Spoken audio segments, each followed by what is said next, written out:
अस्सलाम वालेकुम। ये हम दिखा रहे हैं आपको पीरोचा का बैरूनी हिस्सा जो कि डेरों की तरफ आता है। और ये जितने भी पीरोचा का हिस्सा है ये हम बाहर से आपको दिखा रहे हैं।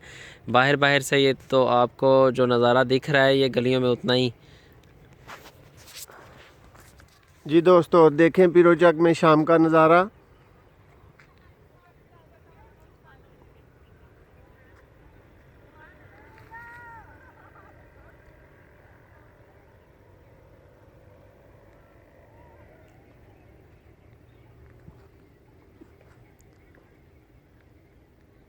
ये अभी हम नाले की तरफ खड़े हैं।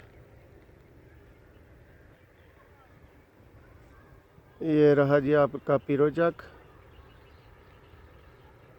ये सर कैसर का मकान।